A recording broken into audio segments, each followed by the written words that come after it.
Assalamu alaikum everyone, welcome to the psychology lectures. My name is Asha Siddiqa and we are doing terminologies of DSM-5. Defense mechanism. Defense mechanism क्या है? Mechanism that mediate the individual's reaction to emotional conflict and to external stressors.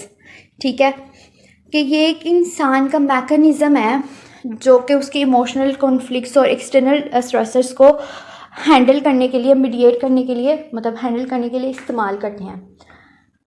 अब अगर आप psychology students हैं, defence mechanism से वाकिफ़ हैं, तो आपको बहुत अच्छे से पता होगा कि ये क्या है। और जैसे इन नाम से पता चल रहा है कि अपना दफ़ा करने के लिए जो एक स्ट्रेटजी इंसान आजमाता है या इख्तियार करता है वो डिफेंस मैकेनिज़्म है। आसान लफ्ज़ों में इसके नाम से जो पता चल रहा है वही मैं बता रही हूँ।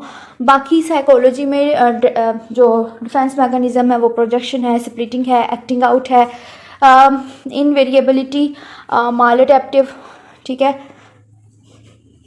सप्रेशन है, डिनाइल है। मतलब कि इंसान जो उनसे होता है वो अपने आप को बचाने के लिए अगर उसकी बॉडी को या उसके जहन को ये चीज़ लगती है कि ये तो मैं बर्दाश्त कर ही नहीं सकता, तो वो डिनाइल फेस में चला जाता है, वो उस चीज़ को एक्सेप्ट ही नहीं करता। जैसे अगर कोई अपनी हार बर्दाश्त नहीं कर सकता तो वो डिनाइल में चला जाएगा, मैं तो हारा ही नहीं हूँ, मैंने तो ये किया ही नहीं है, मेरे साथ तो ये हुआ ही नहीं है, ये तो उसने गलत कर दिया। ठीक है, रिएक्शन फॉर्मेशन कर सकता है कि किसी तीसरे की गलती डाल देनी या किसी अंगूर खटे टाइप्स कर देना, सप्रेशन या सब्लिमेशन कि उस चीज़ को ऐसे लीगली करने की कोशिश करना जो उसकी हॉबी है।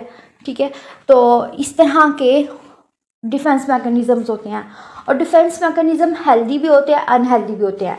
हेल्दी अडेप्टिव होते हैं, ठीक है, और अनहेल्दी माल अडेप्टिव होते हैं कि वो रियलिटी जिसको माननी नहीं चाहिए लेकिन वो नहीं मान रहा, वो डिनाइल में जा रहा है, तो फिर ये माल अडेप्टिव है।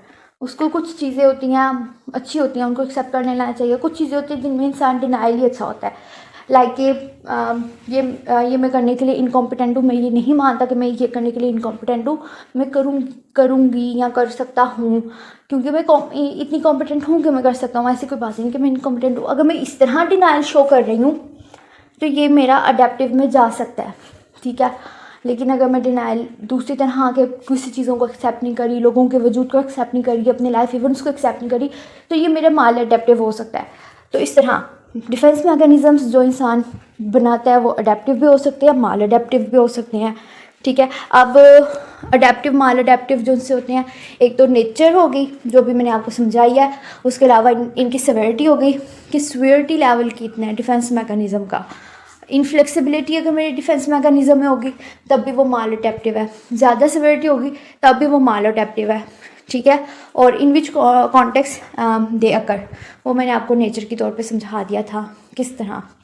तो आई होप कि आपको डिफेंस मैकेनिज़्म अच्छे से समझ आ गया हो। फिर भी कोई क्वेश्चन है कमेंट में कर सकते हैं, लाइक कर सकते हैं और सब्सक्राइब तो प्लीज़ ज़रूर कर दीजिएगा। अल्लाह हाफिज़, टेक केयर।